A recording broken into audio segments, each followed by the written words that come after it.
ओम शांति। ओम शांति। मीठे बच्चे, बुद्धि में स्थायी एक बाप की ही याद रहे तो यह भी अहो सौभाग्य है। प्रश्न, जिन बच्चों को सर्विस का शौक होगा उनकी निशानी क्या होगी? उत्तर, वह मुख से ज्ञान सुनाने बिगर रह नहीं सकते। वह रूहानी सेवा में अपनी हड्डी हड्डी स्वाहा कर देंगे। उन्हें रूहानी नॉलेज सुनाने में बहुत खुशी होगी। खुशी में ही नाचते रहेंगे। वह अपने से बड़ों का बहुत रिगार्ड रखेंगे, उनसे सीखते रहेंगे। गीत, बदल जाए दुनिया। ओम शांति। बच्चों ने गीत की 2 लाइन सुनी। यह वायदे का गीत है। जैसे कोई की सगाई होती है तो यह वायदा करते हैं कि स्त्री पुरुष कभी एक दो को छोड़ेंगे नहीं। कोई की आपस में नहीं बनती है तो छोड़ भी देते हैं। यहाँ तुम बच्चे किसके साथ प्रतिज्ञा करते हो? ईश्वर के साथ, जिसके साथ तुम बच्चों की वह सजनियों की सगाई हुई है। परंतु ऐसा जो विश्व का मालिक बनाते हैं उनको भी छोड़ देते हैं। यहाँ तुम बच्चे बैठे हो, तुम जानते हो अभी बेहद का बाप दादा आया कि आया। यह अवस्था जो तुम्हारी यहाँ रहती है वह बाहर सेंटर पर तो रह न सके। यहाँ तुम समझेंगे बाप दादा आया कि आया। बाहर सेंटर पर समझेंगे बाबा की बजाई हुई मुरली आई की आई। यहाँ और वहाँ में बहुत फर्क रहता है, क्योंकि यहाँ बेहद के बाप दादा के सम्मुख तुम बैठे हो, वहाँ तो सम्मुख नहीं हो। चाहते हैं सम्मुख जाकर मुरली सुने। यहाँ बच्चों की बुद्धि में आया, बाबा आया कि आया जैसे और सत्संग होते हैं, वहाँ वो समझेंगे फलाना स्वामी आएगा। परंतु यह ख्यालात भी सबकी एकरस नहीं होगी। कईयों का बुद्धियोग तो और तरफ भटकता रहता है। कोई को पति याद आएगा, कोई को संबंधी याद आएंगे। बुद्धियोग एक गुरु के साथ भी टिकता नहीं है। कोई विरला होगा जो स्वामी की याद में बैठा होगा। यहाँ भी ऐसे है। ऐसे नहीं, सब शिव बाबा की याद में रहते हैं। बुद्धि कहाँ न कहाँ दौड़ती रहती है। मित्र संबंधी आदि याद आएंगे। सारा समय एक ही शिव बाबा की याद में रहें, फिर तो अहो सौभाग्य। स्थायी याद में कोई विरला रहते हैं। यहाँ बाप के सम्मुख रहने से तो बहुत खुशी होनी चाहिए। अतीन्द्रिय सुख गोपी वल्लभ के गोप गोपियों से पूछो, यह यहाँ का गाया हुआ है। यहाँ तुम बाप की याद में बैठे हो, जानते हो अभी हम ईश्वर की गोद में हैं, फिर दैवी गोद में होंगे। भल कोई की बुद्धि में सर्विस के ख्यालात भी चलते हैं। इस चित्र में यह करेक्शन करें, यह लिखें। परंतु अच्छे बच्चे जो होंगे वह समझेंगे अभी तो बाप से सुनना है और कोई संकल्प आने नहीं देंगे। बाप ज्ञान रत्नों से झोली भरने आए हैं तो बाप से ही बुद्धि का योग लगाना है। नंबरवार धारणा करने वाले तो होते ही हैं। कोई अच्छी रीति सुनकर धारण करते हैं, कोई कम धारण करते हैं। बुद्धियोग और तरफ दौड़ता रहेगा तो धारणा नहीं होगी, कच्चे पड़ जाएंगे। 1-2 बारी मुरली सुनी, धारणा नहीं हुई तो फिर वह आदत पक्की होती जाएगी। फिर कितना भी सुनता रहेगा, धारणा नहीं होगी। किसको सुना नहीं सकेंगे। जिसको धारणा होगी उनको फिर सर्विस का शौक होगा। उछलता रहेगा, सोचेगा कि जाकर धन दान करूं, क्योंकि यह धन एक बाप के सिवाय तो और कोई के पास है नहीं। बाप यह भी जानते हैं सबको धारणा हो न सके। सब एकरस ऊंच पद पा नहीं सकते, इसलिए बुद्धि और तरफ भटकती रहती है। भविष्य तकदीर इतनी ऊंच नहीं बनती है। कोई फिर स्थूल सर्विस में अपनी हड्डी हड्डी देते हैं, सबको राजी करते हैं, जैसे भोजन पकाते खिलाते हैं। यह भी सब्जेक्ट है ना। जिसको सर्विस का शौक होगा वह मुख से कहने बिगर रहेगा नहीं। फिर बाबा देखते भी हैं, देहाभिमान तो नहीं है। बड़ों का रिगार्ड रखते हैं वा नहीं? बड़े महारथियों का रिगार्ड तो रखना होता है। हाँ, कोई कोई छोटे भी होशियार हो जाते हैं तो हो सकता है बड़े को उनका रिगार्ड रखना पड़े, क्योंकि बुद्धि उनकी गैलप कर लेती है। सर्विस का शौक देख बाप तो खुश होगा ना, यह अच्छी सर्विस करेंगे। सारा दिन प्रदर्शनी पर समझाने की प्रैक्टिस करनी चाहिए। प्रजा तो ढेर बनती है ना, और तो कोई उपाय है नहीं। सूर्यवंशी, चंद्रवंशी, राजा, रानी, प्रजा सब यहाँ बनते हैं। कितनी सर्विस करनी चाहिए। बच्चों की बुद्धि में यह तो है, अभी हम ब्राह्मण बने हैं। घर गृहस्थ में रहने से हर एक की अवस्था तो अपनी रहती है ना। घर बार तो छोड़ना नहीं है। बाप कहते हैं घर में भल रहो, परंतु बुद्धि में यह निश्चय रखना है कि पुरानी दुनिया तो खत्म हुई पड़ी है। हमारा अब बाप से काम है। यह भी जानते हैं कल पहले जिन्होंने ज्ञान लिया था वही लेंगे। सेकेंड बाय सेकेंड हूबहू रिपीट हो रहा है। आत्मा में ज्ञान रहता है ना, बाप के पास भी ज्ञान रहता है। तुम बच्चों को भी बाप जैसा बनना है। पॉइंट धारण करनी है। सभी पॉइंट एक ही समय नहीं समझाई जाती हैं। विनाश भी सामने खड़ा है। यह वही विनाश है, सतयुग त्रेता में तो कोई लड़ाई होती नहीं। वह तो बाद में जब बहुत धर्म होते हैं, लश्कर आदि आते हैं, तब लड़ाई शुरू होती है। पहले भले आत्माएं सतो प्रधान से उतरती हैं, फिर सतो रजो तमो की स्टेज होती है। तो यह भी सब बुद्धि में रखना है। कैसे राजधानी स्थापन हो रही है, यहाँ बैठे हो तो बुद्धि में रखना है कि शिव बाबा आकर हमको खजाना देते हैं, जिसको बुद्धि में धारण करना है। अच्छे अच्छे बच्चे नोट्स लिखते हैं, लिखना अच्छा है तो बुद्धि में टॉपिक्स आएंगी। आज इस टॉपिक पर समझाएंगे। बाप कहते हैं, हमने तुमको कितना खजाना दिया था। सतयुग त्रेता में तुम्हारे पास अथाह धन था, फिर वाम मार्ग में जाने से वह कम होता गया, खुशी भी कम होती गई, कुछ ना कुछ विकर्म होने लगते हैं, उतरते उतरते कलाएं कम होती जाती हैं। सतो प्रधान, सतो रजो तमो की स्टेजेस होती हैं। सतो से रजो में आते हैं तो ऐसे नहीं फट से आ जाते हैं, धीरे धीरे उतरेंगे। तमो प्रधान में भी धीरे धीरे सीढ़ी उतरते जाते हो, कला कम होती जाती है, दिन प्रतिदिन कम होती जाती है।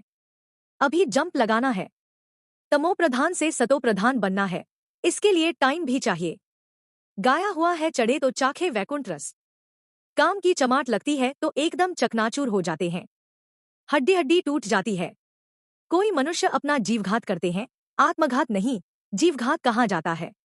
यहाँ तो बाप से वर्षा पाना है, बाप को याद करना है, क्योंकि बाप से बादशाही मिलती है। अपने से पूछना है, हमने बाप को याद कर भविष्य के लिए कितनी कमाई की, कितने अंधों की लाठी बना। घर घर में पैगाम देना है कि यह पुरानी दुनिया बदल रही है, बाप नई दुनिया के लिए राजयोग सिखा रहे हैं। सीढ़ी में सब दिखाया है, यह बनाने में मेहनत लगती है, सारा दिन ख्याला चलता रहता है। ऐसा सहज बनावे जो कोई भी समझ जाए। सारी दुनिया तो नहीं आएगी, देवी देवता धर्म वाले ही आएंगे। तुम्हारी सर्विस तो बहुत चलनी है, तुम तो जानते हो हमारा यह क्लास कब तक चलेगा। वह तो लाखों वर्ष कल्प की आयु समझते हैं, तो शास्त्र आदि सुनाते ही रहते हैं। समझते हैं जब अंत होगा तब सबका सद्गति दाता आएगा, और जो हमारे चेले होंगे उनकी गति हो जाएगी, फिर हम भी जाकर ज्योति में समाएंगे। है हड्डियां भी सर्विस में दे दी, अपने शरीर का भी ख्याल न कर सारा दिन सर्विस में रहना, उनको कहा जाता है सर्विस में हड्डियां देना। एक है जिस्मानी हड्डी सर्विस, दूसरी है रूहानी हड्डी सर्विस। रूहानी सर्विस वाले रूहानी नॉलेज ही सुनाते रहेंगे, धन दान करते खुशी में नाचते रहेंगे। दुनिया में मनुष्य जो सर्विस करते हैं वह सब है जिस्मानी। शास्त्र सुनाते हैं, वह कोई रूहानी सर्विस तो नहीं है। रूहानी सर्विस तो सिर्फ बाप ही आकर सिखलाते हैं। स्पिरिचुअल बाप ही आकर स्पिरिचुअल बच्चों, आत्माओं को पढ़ाते हैं। तुम बच्चे अब तैयारी कर रहे हो सतयुगी नई दुनिया में जाने के लिए। वहां तुमसे कोई विकर्म नहीं होगा, वह है ही रामराज्य, वहां होते ही है थोड़े। अभी तो रावण राज्य में सब दुख ही है ना। यह सारी नॉलेज भी तुम्हारी बुद्धि में है, नंबरवार पुरुषार्थ अनुसार। इस सीढ़ी के चित्र में ही सारी नॉलेज आ जाती है। बाप कहते हैं, यह अंतिम जन्म पवित्र बनो तो पवित्र दुनिया के मालिक बनोगे। तुम्हें समझाना ऐसा है जो मनुष्यों को पता पड़े कि हम सतो प्रधान से तमो प्रधान बने हैं, फिर याद की यात्रा से ही सतो प्रधान बनेंगे। देखेंगे तो बुद्धि चलेगी, यह नॉलेज कोई के पास नहीं है।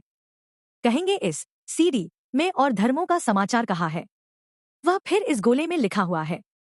वह नई दुनिया में तो आते नहीं है, उन्हों शांति मिलती है। भारतवासी ही स्वर्ग में थे ना। बाप भी भारत में आकर राजयोग सिखाते हैं, इसलिए भारत का प्राचीन योग सब चाहते हैं। इन चित्रों से वह खुद भी समझ जाएंगे। बरोबर नई दुनिया में सिर्फ भारत ही था, अपने धर्म को भी समझ जाएंगे। भल क्राइस्ट आया धर्म स्थापन करने, इस समय वह भी तमो प्रधान है। यह रचता और रचना की कितनी बड़ी नॉलेज है। तुम कह सकते हो हमको किसी के पैसे की दरकार नहीं है, पैसा हम क्या करेंगे। तुम भी सुनो, दूसरों को भी सुनाओ, यह चित्र आदि छपाओ, इन चित्रों से काम लेना है। हॉल बनाओ जहां यह नॉलेज सुनाई जाए। बाकी हम पैसा लेकर क्या करेंगे, तुम्हारे ही घर का कल्याण होता है, तुम सिर्फ प्रबंध करो। बहुत आकर कहेंगे रचता और रचना की नॉलेज तो बड़ी अच्छी है, यह तो मनुष्यों को ही समझनी है। विलायत वाले यह नॉलेज सुनकर बहुत पसंद करेंगे, बहुत खुश होंगे, समझेंगे हम भी बाप के साथ योग लगाएं तो विकर्म विनाश होंगे। सबको बाप का परिचय देना है, समझ जाएंगे यह नॉलेज तो गॉड के सिवाय कोई दे न सके। कहते हैं खुदा ने बहिष्ठ स्थापन किया, परंतु वह कैसे आते हैं यह किसको पता नहीं। तुम्हारी बातें सुनकर खुश होंगे, फिर पुरुषार्थ कर योग सीखेंगे। तमो प्रधान से सतो प्रधान बनने के लिए पुरुषार्थ करेंगे। सर्विस के लिए तो बहुत ख्याल करने चाहिए। भारत में हुनर दिखाएं, तब फिर बाबा बाहर में भी भेजेंगे। यह मिशन जाएगी। अभी तो टाइम पड़ा है ना। नई दुनिया बनने में कोई देरी थोड़े ही लगती है। कहाँ भी अर्थक्वेक आदि होती है तो 2 से 3 वर्ष में एकदम नए मकान आदि बना देते हैं। कारीगर बहुत हों, सामान सारा तैयार हो, फिर बनने में देर थोड़े ही लगेगी। विलायत में मकान कैसे बनते हैं, मिनट मोटर, तो स्वर्ग में कितना जल्दी बनते होंगे। सोना चांदी आदि बहुत तुमको मिल जाता है। खानियों से तुम सोना चांदी हीरे ले आते हो। हुनर तो सब सीख रहे हैं। साइंस का कितना घमंड चल रहा है। यह साइंस फिर वहां काम में आएगी। यहाँ सीखने वाले फिर दूसरा जन्म वहां ले यह काम में लाएंगे। उस समय तो सारी दुनिया नई हो जाती है, रावण राज्य खत्म हो जाता है। 5 तत्व भी कायदे मुजीब सर्विस में रहते हैं। स्वर्ग बन जाता है। वहां कोई ऐसा उपद्रव नहीं होता। रावण राज्य ही नहीं, सब सतो प्रधान है। सबसे अच्छी बात है कि तुम बच्चों का बाप से बहुत लव होना चाहिए। बाप खजाना देते हैं, उसको धारण कर और दूसरों को दान देना है। जितना दान देंगे उतना इकट्ठा होता जाएगा। सर्विस ही नहीं करेंगे तो धारणा कैसे होगी। सर्विस में बुद्धि चलनी चाहिए। सर्विस तो बहुत ढेर हो सकती है। दिन प्रतिदिन उन्नति को पाना है, अपनी भी उन्नति करनी है। अच्छा, मीठे मीठे सिकीलधे बच्चों प्रति माता पिता बाप दादा का याद प्यार और गुड मॉर्निंग। रूहानी बाप की रूहानी बच्चों को नमस्ते। धारणा के लिए मुख्य सार। पहला, सदा रूहानी सर्विस में तत्पर रहना है। ज्ञान धन दान करके खुशी में नाचना है। खुद धारण कर औरों को धारणा करानी है। दूसरा, बाप जो ज्ञान का खजाना देते हैं उससे अपनी झोली भरनी है। नोट्स लेने हैं, फिर टॉपिक पर समझाना है। ज्ञान धन का दान करने के लिए उछलते रहना है। वरदान, सत्यता की महानता द्वारा सदा खुशी के झूले में झूलने वाले अथॉरिटी स्वरूप भव। सत्यता की अथॉरिटी स्वरूप बच्चों का गायन है, सच तो बिठो नच। सत्य की नाव हिलेगी लेकिन डूब नहीं सकती। आपको भी कोई कितना भी हिलाने की कोशिश करे, लेकिन आप सत्यता की महानता से और ही खुशी के झूले में झूलते हो। वह आपको नहीं हिलाते लेकिन झूले को हिलाते हैं। यह हिलाना नहीं लेकिन झुलाना है, इसलिए आप उन्हें धन्यवाद दो कि आप झुलाओ और हम बाप के साथ झूलें। स्लोगन, सर्व शक्तियों की लाइट सदा साथ रहे तो माया समीप नहीं आ सकती। ये अव्यक्त इशारे, एकता और विश्वास की विशेषता द्वारा सफलता संपन्न बनो। एकता, स्वच्छता, महीनता, मधुरता और मन, वाणी, कर्म में महानता, यह 5 बातें एक एक के हर कदम से नजर आएं तो बाप की प्रत्यक्षता सहज हो जाएगी। अभी तक संस्कारों में जो भिन्नता दिखाई देती है उसे एकता में लाना है। एकता के लिए एक दो की राय को रिगार्ड दो, हाँ जी करके अपना विचार अवश्य दो, फिर एकता के बंधन में बंध जाओ। यही एकता सफलता का साधन है। ओम शांति।